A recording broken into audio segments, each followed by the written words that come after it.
Buyer behavior has absolutely changed, but what's more fascinating is first-time home buyer behavior.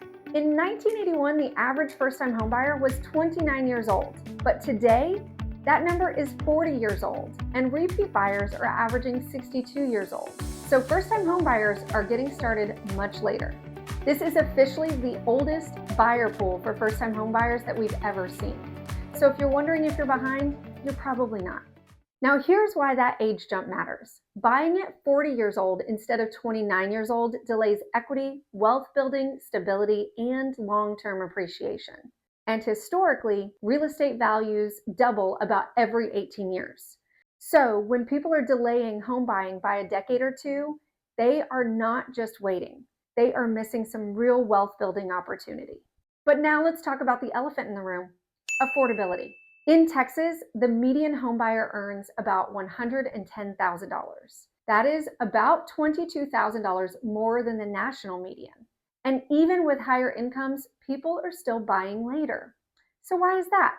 Because affordability is doing what affordability does, making everyone pause. So it's not that people don't want to buy, it's that the math has gotten heavier, and even more so with our high property taxes in Texas. Now, another interesting statistic and something we saw really take off during the pandemic is multi-generational living.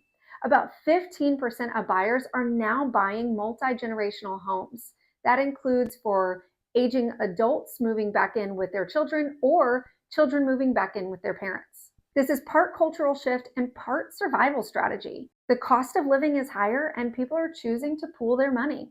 And here's where it gets even more interesting. Among first-time homebuyers, 21% are single women. Good for you, ladies. And 12% are single men.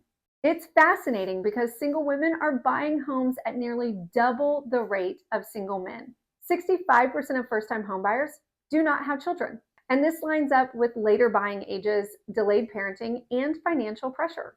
People aren't opting out of life. They're just sequencing it differently. And what I've seen is that younger generations put a lot of emphasis on experiences rather than things. So what does this all add up to? Buyers are older, earning more, forming households differently, and adapting to affordability challenges. This is not the same market your parents bought into, or even the same market 20 years ago. And here's what I want you to know. You are living in a market shaped by inflation, affordability, and massive lifestyle shifts. But here's the honest truth. Waiting has a cost. Equity doesn't grow while you're sitting on the sidelines, and appreciation doesn't start when you feel ready. It just starts when you buy. And if you want clarity on what's actually possible for your situation and not just TikTok advice, that's exactly what we do.